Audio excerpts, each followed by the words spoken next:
Welcome to Creepy Joe's Horror Show! With special guest, Slip Rick the Skeleton. It's not my fault the babes like me, man. Also, Flo. Perverts. And don't forget about your legendary loser host himself, Creepy Joe.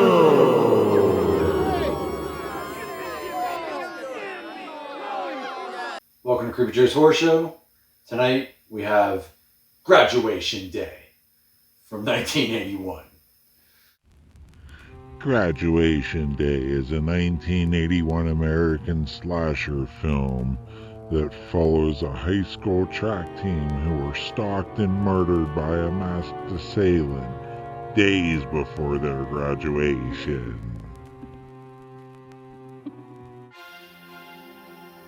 Alright, Graduation Day, 1981. I was not born yet to see this when it came out, but it's worth a watch.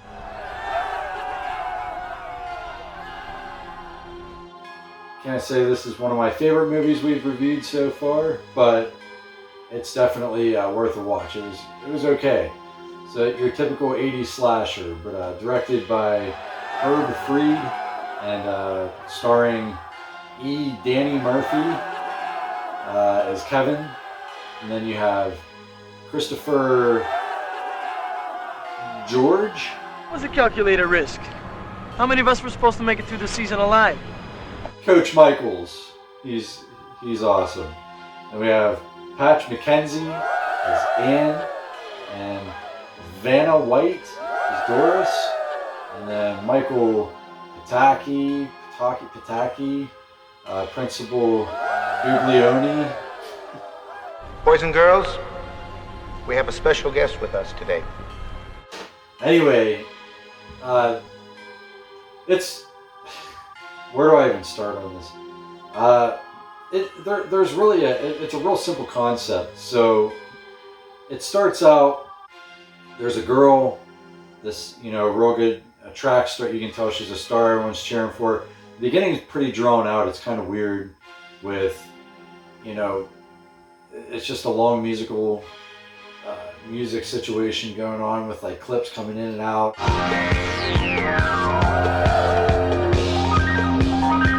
Of like people cheering and people gearing up doing, all this. They're on the track team, so like all this is going on the track field. So they're showing like high jumpers, they're showing, people running track, whatever. And then all of a sudden, as the montage is ending, a girl is running and she like screams real dramatically and dies of a clot in her heart. So the movie that's how the movie starts, and her boyfriend runs to her and is holding her and screaming, no, whatever, your typical movie. So he's obviously devastated, and that's how it opens. And then the deceased girl sister, Patch McKenzie, Anne, is a naval officer, and she's coming back to be celebrated at the school or whatever, and or to talk to some kids. I don't know. I think she was being like celebrated because her sister or whatever. I would like you to give a warm welcome to Laura Ramsted's sister. But she ends up, meeting up with her sister's, her dead sister's boyfriend. Get before I stick those dogs on you. Don't worry about Grandma, she can't hear a thing. And there's not really much to that at the time. So yeah, she comes in, that's how the story begins. And then meanwhile, people are dying, and there are people on the track team. So I want to say there was like 6 of them on the track team. I'll have to count. And as with many of these movies that I've been doing, there aren't pictures of the people on Google, so I can't really find what these people look like now, you know, like the people that started it. Some of them, but for a lot of them there weren't. And some of the less important characters, ones that just die off quickly, I don't put as starring in the film because they're really not, but they're in there, they're in the cast. But if they're unknown to the point where I can't even find a picture of them, then they must not be that important. So anyway, a lot of these track star people who got murdered, I don't even know their names, but it doesn't matter. The movie, this is my opinion of the movie the day after I saw it. This isn't necessary. I'm not going to dabble into, you know, where these people graduated from college, because I don't give a shit, and neither do you. So, back to the movie.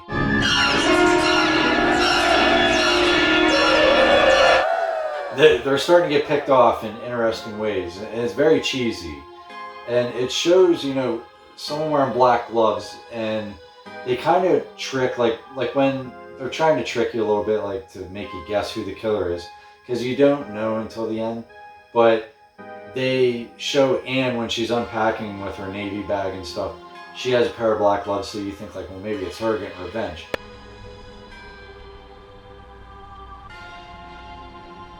Because she's coming back not only to be celebrated, but she wants to freak out on Coach Michaels, which Coach Michaels is a really good character. He's in a lot of other stuff at the time. I can't think about it for the top of my head, but I'll throw a couple of them up here.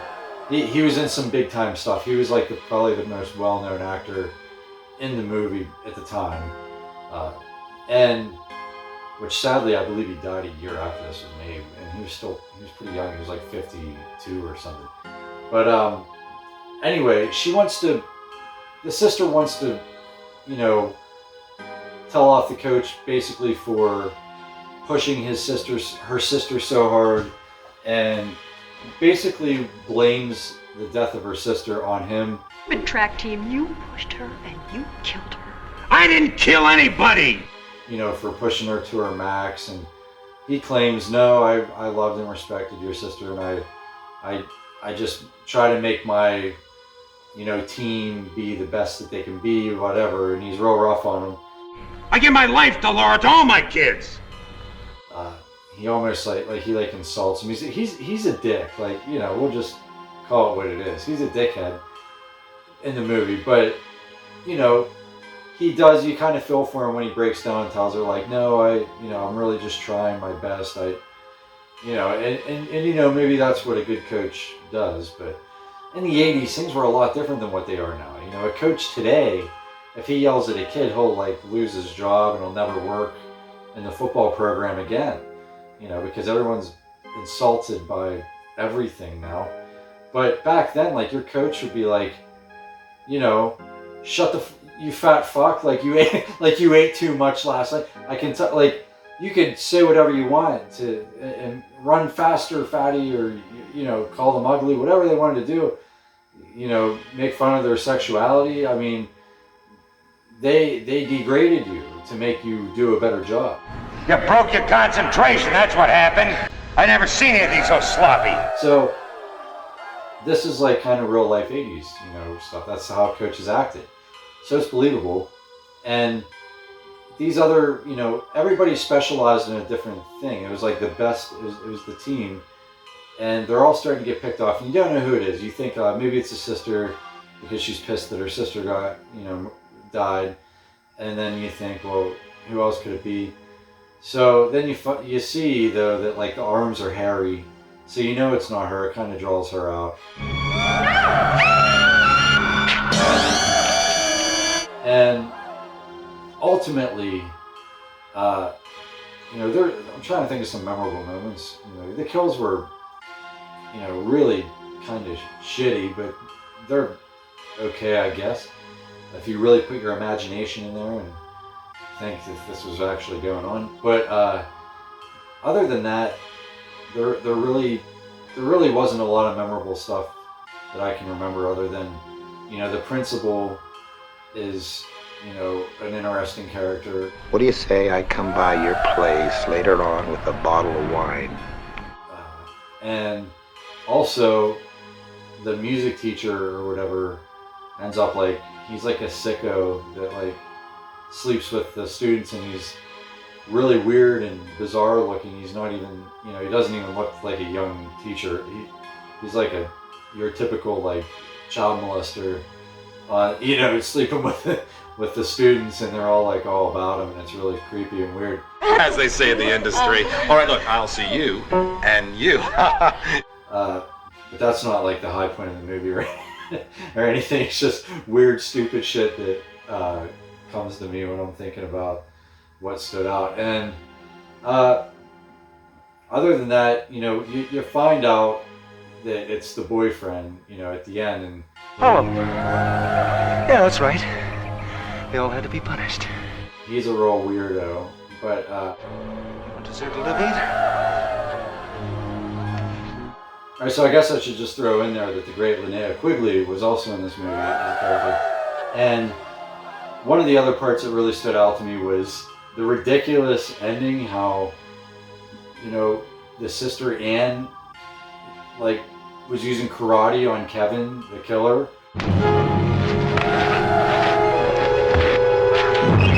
And it was real ridiculous. It just should not have been in the movie. It's like they could have found a way better way. Now, granted, she does kill him by, you know, karateing him into spikes that were on the pole vault pad or whatever you call it that you land on, which is another way that one of the track team stars died.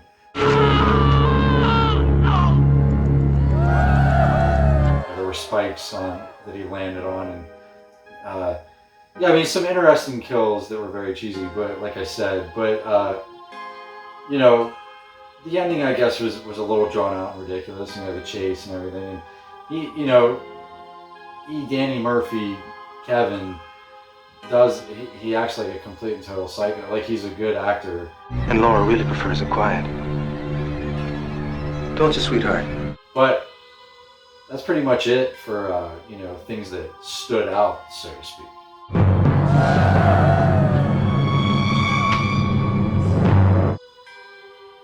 That's pretty much it. You know, the interesting ways of dying, you know, there was like a football in the one kill with a spike on the end of it, and he throws it to the guy, and he catches it, and it clearly goes right through his belly.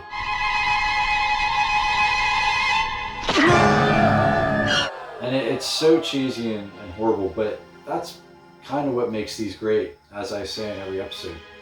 Because if these looked, you know, realistic and amazing, they wouldn't be as entertaining, I don't think. You'd probably just be like, oh man, like, we'd be having a whole different conversation right now. But yeah, the boyfriend ends up being the slasher, and he's getting revenge because he loved his girlfriend who died. And that's that. I was there. I saw you kill her. That's basically it. I'm gonna give this movie, I'll give it it's just gonna be a 3 out of 5, you know, as usual, because as I say in all the others, it's not good enough to be a 4 out of 5, and it's not shitty enough to be a 2, so 3 is where it lies. And I say this in every episode, but if you don't watch every episode, obviously I don't expect you to. The 4 of you that do watch, I don't count on you watching all 31 of these, but to those who have not seen any of these, everything is available on Tubi. Every review that I do this month is going to be on Tubi. You can watch it for free, and as long as you have internet, Tubi's a free app. And if you don't know what Tubi is by now, and you like these shitty horror movies, I mean, you have to have it. I mean, it's like a must at this point. I don't watch Netflix or Hulu or I only watch Tubi because of all the cheesy ass horror movies on it. And it's awesome. There's like hundreds of them. So I thought it would be fun this year for October. You know, I do this just for the fun of the season, and it's, you know, I'm not getting anything out of it, but it's I just get to hang out in my weird, creepy shed all the time and bring you these useless reviews, but check them out, because every single one of these movies I'm going to cover, I am picking them at random, and I've been lucky so far to not have a really bad one, because I'll obviously tell you when that one comes, because it's bound to happen. I kind of skip through and look for the more interesting ones, but like I just did Hack-O-Lantern, yesterday. So I mean, this is I'm just randomly choosing them, and if they end up being good, and they are, if they're not, then they're not. Not every movie is going to be great, and I like to be surprised by those certain ones that end up being amazing, and I was not counting on it, because it does happen. So stay tuned for the whole month of October, and this is going to be a nightly thing, and we're only on day 10, I believe, night 10, I think. So stay tuned and stay creepy. I have learned a few things in the military.